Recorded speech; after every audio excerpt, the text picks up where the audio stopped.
Hello traders and newers, welcome back to money maker channels. आज के videos में मैं आपका सबका स्वागत करता हूँ। माई सेल्फ सचिन देव ने। आज का टॉपिक है रिस्क मैनेजमेंट, क्वांटिटी मैनेजमेंट और जर्नल्स। आप ट्रेडर्स हो या इन्वेस्टर्स हो, आपको रिस्क मैनेजमेंट, क्वांटिटी मैनेजमेंट और जर्नल्स मेंटेन करना बहुत इंपॉर्टेंट है। अदरवाइज ऐसे मार्केट्स में टिक पाना बहुत मुश्किल से है। मार्केट का गैप डाउन होता है, कभी गैप डाउन गैप ओपनिंग होता है। ऐसे टाइम पे आप रिस्क कैसे मैनेज करते हो, इम्पोर्टेंट है। अदरवाइज मार्केट से वाइप आउट होने में या आपका कैपिटल जीरो होने में टाइम नहीं लगेगा।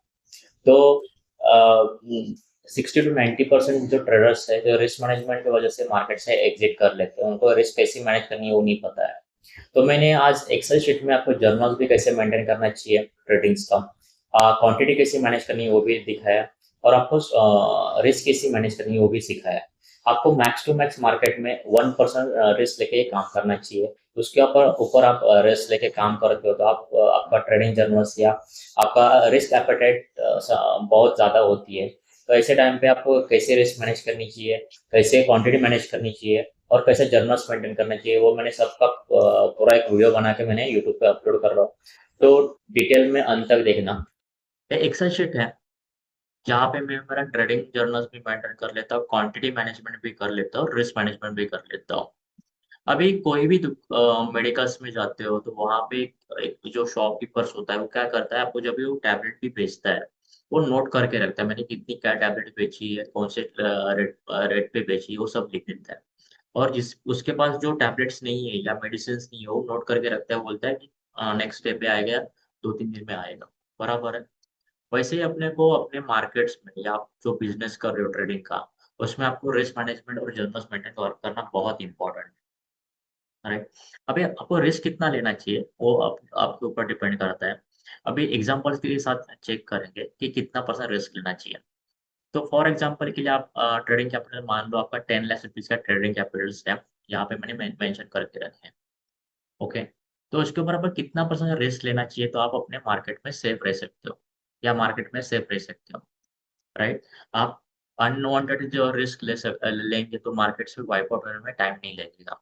आप 5% रिस्क लेते हो या 6% रिस्क लेते हो टोटल कैपिटल के ऊपर, तो आपको कितना लॉस हो सकता है वो चेक करेंगे, और आपको ट्रेडिंग कैसा, ट्रेडिंग साइकोलॉजी आपको कैसे मेंटेन करना चाहिए, ट्रेडिंग टेम्परामेंट कैसा आपको हैंडल करना आना चाहिए, वो आज देखेंगे।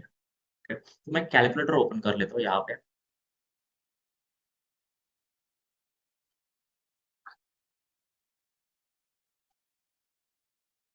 सपोज 10 लाख रुपए का कैपिटल है। ओके। 10 लाख रुपीज के ऊपर अपन लोग 5% रिस्क लेते हैं। कितना? 5% रिस्क लेते हैं। तो कितना होता है देख लो, 550,000 पर ट्रेड के पीछे होता है। ऐसे आपके 10 स्टॉक्स में आपका स्टॉप लॉस ट्रिगर होते हैं। तो कितना कैपिटल आपका वाइप आउट हो जाता है, चेक करो। तो ऑलमोस्ट आपका 50% कैपिटल वाइप आउट हो जाता है। अभी आपके पास कैश कितनी अवेलेबल है, तो 5 लाख कैश आपके पास अवेलेबल है। फिर 5 लाख के ऊपर 5 लाख को रिकवर करने हैं ब्रेक इवन पॉइंट के लिए आने के लिए। तो मिनिमम आपको 100% रिटर्न जनरेट करेंगे या करना पड़ सकता है। राइट। और टैक्सेस वगैरह ऐड करेंगे तो आपको 110 या 120% आपको रिटर्न जनरेट करने पड़ेंगे, तो जाके आप ब्रेक इवन पॉइंट्स पे आ सकते हो। अभी सपोज आप मान लो कि आप 10 लाख कैपिटल है आपका। राइट। 10 लाख कैपिटल के ऊपर आपको 2% आप रिस्क लेते हो। कितना? 2%। यानी आपको पर ट्रेड के पीछे आपको 20,000 रुपीज लॉस करने के लिए रेडी। बराबर है। 20,000 मल्टीप्लाई बाय 10, यानी आपको 2 लाख रुपीज का लॉस बेयर करना पड़ रहा है। 10 स्टॉक्स में आपका स्टॉप लॉस ट्रिगर होता है। तो अभी आपके पास कैश कितनी अवेलेबल है, तो 8 लाख कैश आपके ऊपर पास अवेलेबल है।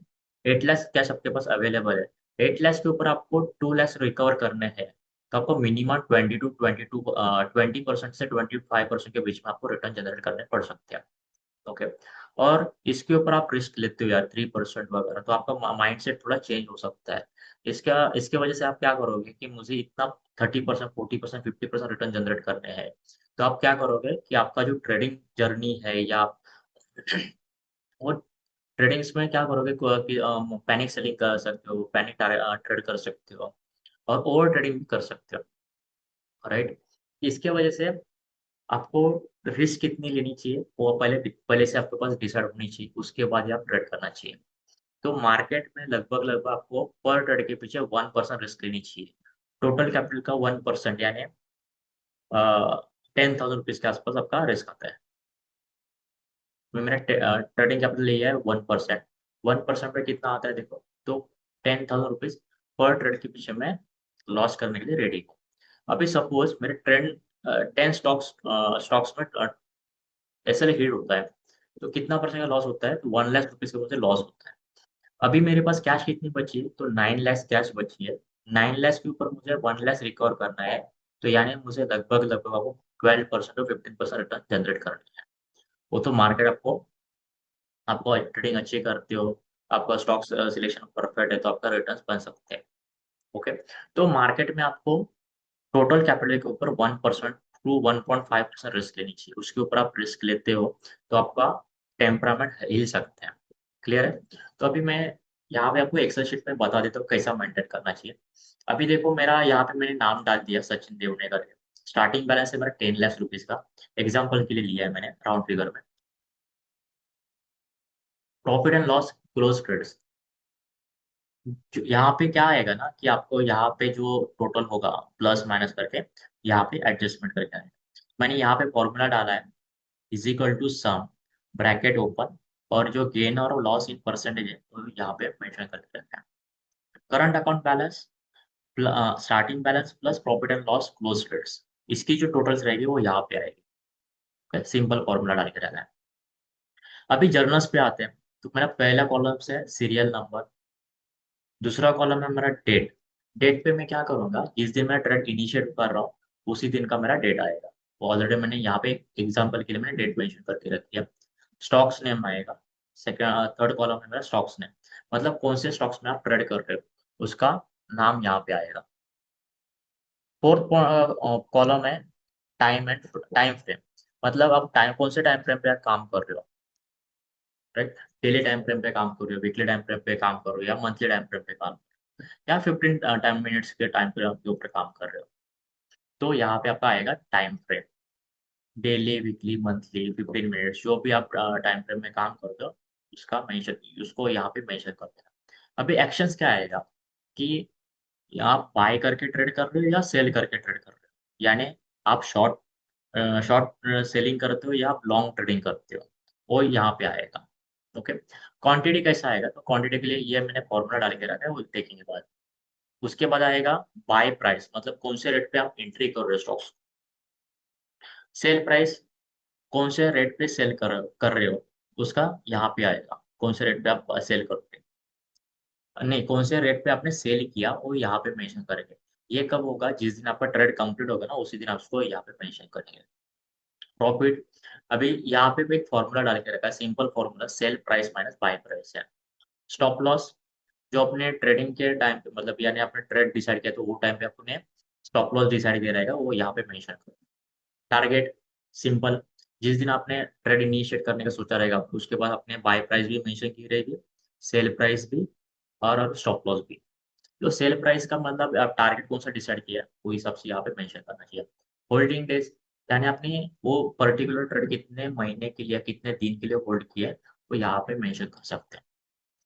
गेन और लॉस इन परसेंटेज, वो पर्टिकुलर स्टॉक्स में आपको कितना परसेंट का गेन हो रहा है वो यहाँ पे मेंशन कर सकते हो। तो यहाँ पे मैंने एक और सिंपल फॉर्मूला डाल के रखा है, profit divide by buy price multiply by 100।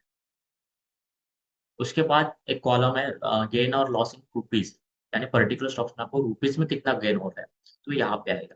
अभी एंट्री क्राइटेरिया क्या रहेगी, आपने स्टॉक्स क्यों लिया है, आपने टीवी देख के लिया है, आपका खुद का एनालिसिस करके लिया है, खुद के एनालिसिस में आपने पर्टिकुलर टेक्निकल एनालिसिस बेसिस के ऊपर ट्रेड लिया है, कैंडलस्टिक्स के ऊपर ट्रेड लिया है, तो यहाँ पे मेंशन कर सकते हो। या ये भी लिख सकते हो कि किसी दोस्त ने आपको रेकमेंड किया है, उसका भी नाम डाल सकते हो। और एग्जिट क्राइटेरिया क्या रहेगा कि आपने एग्जिट क्यों किया, आइदर आपको स्टॉप लॉस ट्रिगर हुआ रहेगा या उसका टारगेट हिट हुआ रहेगा, जो भी आपको मेंशन करना है यहाँ पे मेंशन कर सकते हो।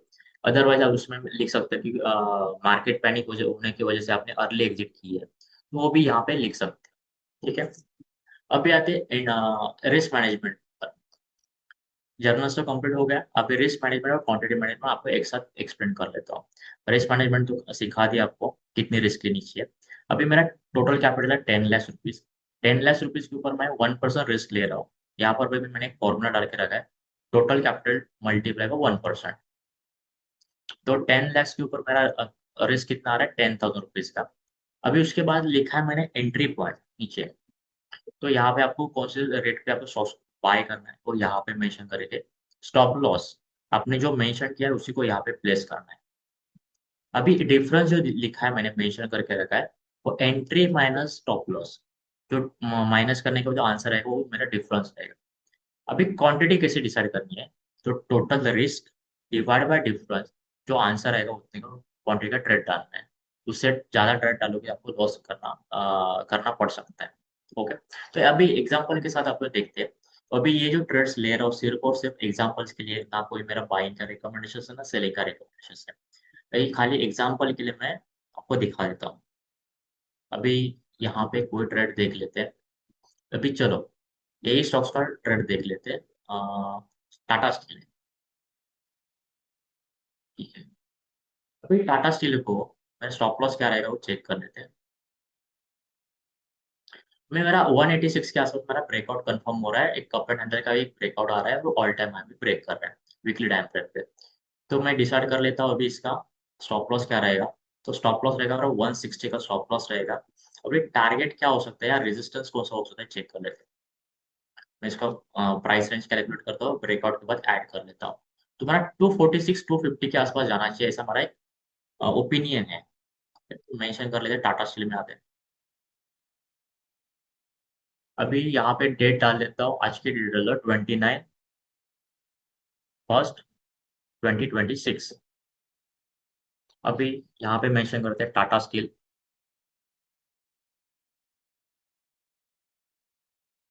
अभी टाइम फ्रेम कौन सी थी, तो मैंने वीकली टाइम फ्रेम पे काम कर रहा था, एक्शंस मेरी रहेगी बाय। फिर क्वांटिटी डिसाइड करनी है, मैं क्या कर लेता हूँ एक बार टाटा स्टील पे आ जाता हूँ। मेरा 186 के आसपास मेरा बाय बन सकता है, मेरा 160 का मेरा स्टॉप लॉस है। 160 का, एक मिनट, 186 का मेरा एंट्री पॉइंट बन सकता है और स्टॉप लॉस बनेगा मेरा 160 का। तो मुझे क्वांटिटी कितना ट्रेड करने के लिए बोल रहे हो स्टॉक्स, तो 384 क्वांटिटी का ट्रेड ले ले बोल रहे हैं। मैं 384 क्वांटिटी का ट्रेड ले लेता हूँ। वे बाय प्राइस है 186, एक मिनट, 186। अभी सेल प्राइस में मैंने 186 ही लिख दिया फिलहाल के लिए। अभी प्रॉफिट मुझे जीरो हो रहा है, स्टॉप लॉस अभी मेंशन कर देता हूँ यहाँ पे। 160 रुपीज का स्टॉप लॉस है। टारगेट 246 रुपीज का टारगेट आ रहा है मेरा। होल्डिंग डे जिस दिन मेरा टारगेट हिट होगा उस दिन का मेरा होल्डिंग डेज मेंशन करूंगा। वो 10 दिन में भी आ सकता है या महीने भर में भी आ सकता है। तो यहाँ पे मैं फिलहाल कुछ नहीं लिखता हूँ। गेन और लॉस इन परसेंटेज यहाँ पर भी कुछ नहीं आएगा। जिस दिन मेरा कंप्लीट होगा टारगेट उसी दिन मैं यहाँ पे मेंशन करूंगा। गेन और लॉस यहाँ पर भी जीरो आएगा। अभी एंट्री क्राइटेरिया क्या रहेगा, तो मैं यहाँ पे मेंशन कर देता हूँ, ब्रेकआउट ऑन वीकली टाइम पे, टी एफ है ना टाइम पे। अभी एग्जिट क्राइटेरिया जिस दिन मेरा टारगेट हिट होगा या स्टॉप लॉस हिट होगा उस दिन मैं मेंशन। ओके, तो ये मेरा पहला ट्रेड ट्रेड कंप्लीट हो गया। अब दूसरा ट्रेड देख लेते हैं, कोई ट्रेड है क्या देख लेते हैं। डेली टाइम फ्रेम पे आता हूँ, ठीक है। देखना गुजरात गैस करके एक ट्रेड है, हाँ मेरे पास पुराना ट्रेड है। इसको खाली एग्जांपल के लिए देख लेते हैं। अभी गुजरात गैस का ट्रेड देखो, मेरा यहाँ पे एक ट्रेड था, इनिशिएट किया था मैंने ड्रैगन फ्लाई के वजह से। इसका मेंशन कर देता हूँ, 396 के आसपास मेरी एंट्री बन रही थी। कभी का ट्रेड है, ये पुराना ट्रेड है, खाली मेंशन करके रखता हूँ। तो 22 दिसंबर का ट्रेड है, 22 दिसंबर 2025। ओके, तो गुजरात गैस टाइम फ्रेम कौन सी सिलेक्ट की थी मैंने, वीकली टाइम फ्रेम सिलेक्ट की थी, वीकली। अभी यहाँ पर भी मैं बाय एक्शंस कर रहा हूँ। अभी क्वांटिटी डिसाइड करने के लिए मुझे क्या क्या चाहिए, एक तो मुझे एंट्री पॉइंट चाहिए, दूसरा स्टॉप लॉस चाहिए। तो मेरा 396 के आसपास या 397 के आसपास एंट्री बन रही, तो 379 तो मेरा स्टॉप लॉस बन रहा था। तो 555 क्वांटिटी का ट्रेड एंडिंग उधर है, यहाँ पे मेंशन कर देता हूँ। बाय प्राइस रहेगी 397। एसएल अभी सेलिंग प्राइस अभी मेंशन नहीं कर रहा हूँ, जिस दिन मेरा ट्रेड हिट होगा उस दिन मैं मेंशन होगा, प्रॉफिट भी उसी दिन आएगा। स्टॉप लॉस 379, टारगेट मैं भी फिलहाल डाल देता हूँ 417 18 वगैरह डाल देता हूँ। ठीक है? अब इसमें भी कुछ नहीं रहेगा। अभी एंट्री क्राइटेरिया में क्या आएगा, dragon fly on weekly time frame. अभी मेरा टारगेट भी हिट हुआ था, जो 417 का था, तो ये नेक्स्ट स्टेप पे मेरा नेक्स्ट वीक में मेरा टारगेट हिट हुआ था। डन। तो यहाँ पे मैं मेंशन करता हूँ 470। फिर प्रॉफिट में कितना आता है देखो, तो प्रॉफिट में मुझे पर क्वांटिटी के पीछे मुझे 20 रुपीज मिल रहे हैं, बराबर है। और ये होल्डिंग डेज रहेगा मेरा 2 डेज का। अभी गेन और लॉस परसेंटेज में क्या आएगा देख, 5.04 रुपीज का 4% का मुझे गेन हो रहा है। ओके। अभी गेन और लॉस इन रुपीज में कितना होता है प्रॉफिट देखो, 11,100 रुपीज का प्रॉफिट हो रहा है। मैं यहाँ पे मेंशन कर देता हूँ टारगेट हिट, एग्जिट क्राइटेरिया में क्या लिखता हूँ, टारगेट हिट। ओके। अभी देखो जैसे मैंने यहाँ पे मेंशन कर दिया, तो यहाँ पे चेंजेस, वैल्यूज में चेंजेस हो गए। 11,100, इसको ना साइन दे देता हूँ रुपीज का। ओके। तो देखो यहाँ पे मुझे कितना प्रॉफिट हो रहा है, 11,100 रुपीज का प्रॉफिट हो रहा है। डन। फिर दूसरा कोई स्टॉक्स है क्या देख लेते हैं। हम्म, इसका स्टॉप लॉस ट्रिगर होगा, चेक कर लेते हैं। अभी रिलायंस का एक एग्जांपल लेके देखते हैं। रिलायंस में मेरा एग्जाम स्टॉप लॉस ट्रिगर हुआ था डेली टाइम फ्रेम पे यहाँ पर, तो इसको मैं क्लोज कर देता हूँ। हाँ। अभी ये कौन सी डेट है, 3 जनवरी 2026, 13/01/2026। रिलायंस, यहाँ पर मैं टाइम फ्रेम कौन सी सिलेक्ट कर रहा हूँ, डेली टाइम फ्रेम। यहाँ पे मेंशन करता हूँ डेली। एक्शंस मेरी रहेगी बाय। अभी क्वांटिटी के लिए मुझे वापस जाना पड़ेगा, तो मुझे क्या क्या चाहिए, एंट्री एस एल चाहिए। तो मेरा एंट्री क्राइटेरिया रहेगा 1485, स्टॉप लॉस रहेगा मेरा 1451। तो यहाँ पर हम मेंशन करते हैं 1485, स्टॉप लॉस रहेगा 1451 का। तो एक्सेल शीट क्या बोल रही है कि 294 क्वांटिटी का ट्रेड डालते हैं भाई, तो ठीक है। अभी बाय प्राइस क्या रहेगी, 1485। एसएल में अभी फिलहाल कुछ नहीं डालूंगा, 1485 रखेगा, अदरवाइज बाद में मेंशन करें इसको। स्टॉप लॉस क्या है मेरा, 1451। टारगेट मेरा रहेगा 1520 का टारगेट डाल देता हूँ मैं। ठीक है? अभी यहाँ पे मेंशन करता हूँ एंट्री क्राइटर में, hammer on daily time frame, TF. अभी देखो ये स्टॉक्स में मेरा स्टॉप लॉस भी ट्रिगर हुआ था उसी दिन, जिस दिन ट्रेड लिया उसी दिन मेरा स्टॉप लॉस ट्रिगर हो रहा है। तो यहाँ पर मेंशन कर देता हूँ 1451 सेलिंग प्राइस में। कितना रुपए का लॉस हो रहा है, तो 34 रुपीज का मुझे लॉस बेयर करना पड़ रहा है पर क्वांटिटी। होल्डिंग डेज में क्या आएगा, सिंगल डे आएगा। गेन और लॉस इन परसेंटेज में कितना परसेंट का लॉस हो रहा है, 2.29% का लॉस बेयर करना पड़ रहा है। अभी गेन और लॉस में क्या फर्क पड़ रहा है देखो, तो मुझे कितना लॉस हो रहा है, 9,996 रुपीज का लॉस हो रहा था। ओके।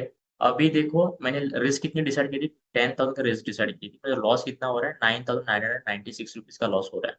यानी अपने जो जितना रिस्क डिसाइड किया था उतना ही अपने को लॉस बेयर करना पड़ रहा है। ओके। और ऐसे मार्केट में आपको रिस्क मैनेजमेंट करना बहुत इंपॉर्टेंट है। अभी यहाँ पे मेंशन कर दे एस एल हिट। उसके बाद और एक ट्रेड देख लेते हैं कोई है तो। हाँ, महिंद्रा एंड महिंद्रा, इसको डिलीट कर देता हूँ, चलो। कोई स्टॉक से रिजेक्ट करते हैं, जीएमडीसी।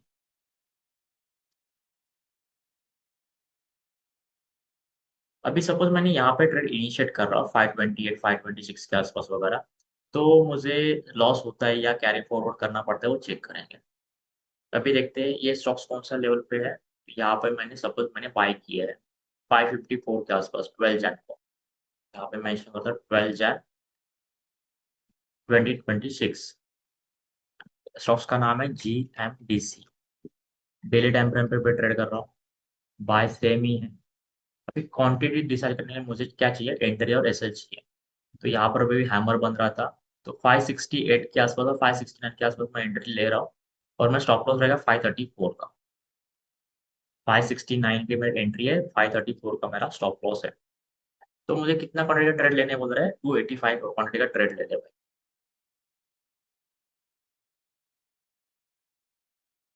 285 का ट्रेड डाल देता हूँ मैं। बाय प्राइस रहेगी 569। सेलिंग प्राइस रहेगी मेरी, जिस दिन मेरा टारगेट हिट होगा या स्टॉप लॉस हिट होगा उस दिन मेंशन करूंगा मैं। प्रॉफिट भी सेम ही रख देता हूँ। अभी मेंशन नहीं करो, बाद में मेंशन करता हूँ। 534 का मेरा स्टॉप लॉस है। टारगेट कितना रहेगा तो चलो मैं मेंशन कर देता हूँ कि 620 रुपये का टारगेट है।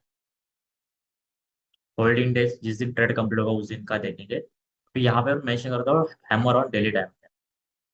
अभी सपोज स्टॉक्स में मूवमेंट आ गई, 580 तक मूवमेंट आ गई है।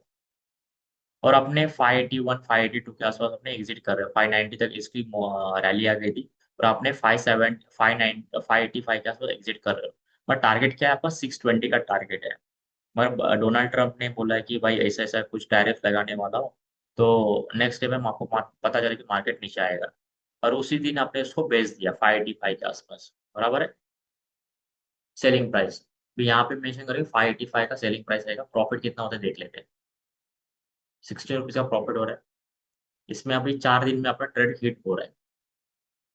अभी इसमें कितना गेन हुआ, 2.81% का गेन हो गया। प्रॉफिट कितना हो रहा है देख लेते हैं।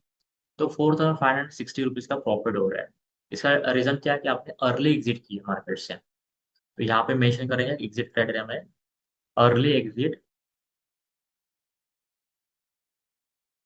Due to panic.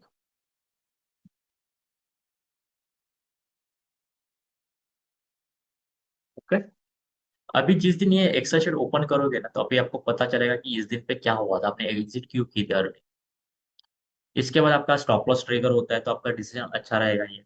या आपका टारगेट हिट होता है तो ये आपको थोड़ा सा पेन दे सकता है। मैं अर्ली एग्जिट क्यों किया। नेक्स्ट टाइम पे आप ऐसे अर्ली एग्जिट नहीं करोगे।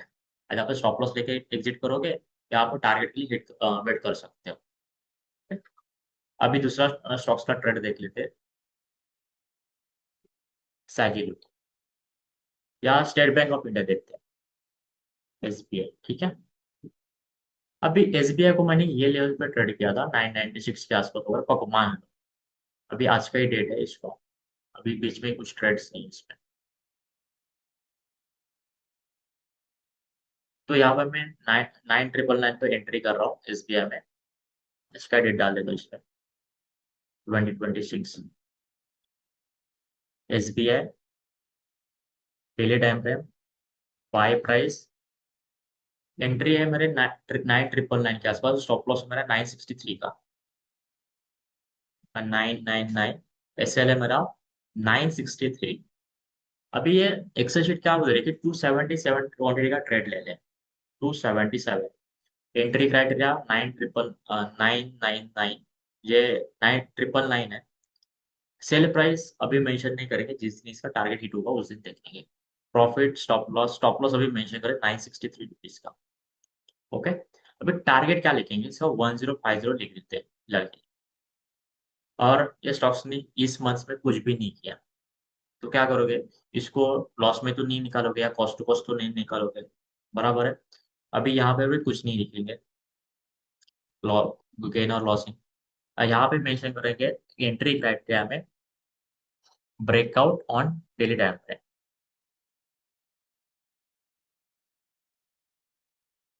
टाइम फ्रेम बराबर है। एग्जिट क्राइटेरिया में क्या मेंशन करेंगे, carry forward to next month. इसका रीजन क्या है ना कि अब ये मंथ में मेरा टारगेट हिट नहीं हुआ है ना कुछ ऐसा हिट हुआ है। तो क्या करेंगे, as it is next month में कैरी फॉरवर्ड करेंगे। Carry forward to next month, बराबर है। अभी ये एक्सेल शीट ओपन करने के बाद आपको क्या पता चलेगा, ये स्टॉक ये मंथ्स में मैंने प्रॉफिट कितना हुआ, कितना लॉस हुआ है, बराबर है। सिंपल आपको एक्सेल शीट ओपन करनी है, यहाँ पे क्लिक करना है। देखो यहाँ पे क्लिक करोगे तो पता चलेगा मुझे प्रॉफिट हो रहा है कि लॉस हो रहा है। तो आप मंथ एंड में चेक करोगे तो आपको पता चलेगा मैं प्रॉफिट में हूँ या आप लॉस में हो, तो आपको कहाँ पे काम करने की जरूरत है वो भी आपको ये दिखा सकते हैं। आप इसमें आप कंटिन्यूसली अपडेट करते हो तो इसको आपको रिजल्ट देखने मिल सकते हैं। अभी यहाँ पे मैंने जब मेंशन करके रखी जनवरी 2026, यानी यानी मेरा करंट मंथ रहेगा। अभी ये सपोज सब ट्रेड तो इसी मंथ में कंप्लीट नहीं होंगे, तो इसको क्या करेंगे, कॉपी करेंगे एज इट इज पूरा का पूरा, कॉपी करके नेक्स्ट मंथ में पेस्ट कर देंगे। तो यहाँ पे मैं मेंशन कर देता हूँ फेब 2026, बराबर है। और यहाँ पे पेस्ट करने के बाद मुझे ये खाली एक्सेल शीट को पूरा कॉपी करना है, ये जो फॉर्मूलाज है ना उसको कॉपी करना है, यहाँ पे आने के उसको पेस्ट कर देना, तो इसमें सिर्फ और सिर्फ यही ट्रेड्स है, इसको सिर्फ कॉपी करके यहाँ पे मेंशन कर देना है, ठीक है। तो ये नेक्स्ट मंथ में भी आपको सेम एज इट इज आपको एक्सेल शीट मिलेगी, जहाँ पे आप जो आप ट्रेड्स ले रहे हो या आप जर्नल्स बना के रखिए वो काम आ सकते हैं, ठीक है। तो आप ऐसे आप रिस्क मैनेजमेंट कीजिए स्टॉक सिलेक्शन के लिए मैं नेक्स्ट वीडियोस में बता दूंगा आपको। तो अभी फिलहाल के लिए आपको रिस्क मैनेजमेंट, जर्नल्स मेंटेन कैसे करना है और क्वांटिटी मैनेजमेंट के ऊपर आपको फोकस करना है। नेक्स्ट वीडियोस में मैं आपको बता दूंगा कि स्टॉक सिलेक्शन कैसे करते हैं। वीडियो अच्छा लगा रहेगा तो मेरे चैनल को लाइक कीजिए, कमेंट कीजिए और सब्सक्राइब कीजिए और दोस्तों के साथ भी शेयर कीजिए। हम मिलते हैं कोई अगले वीडियो में, तब तक के लिए बाय बाय, थैंक यू।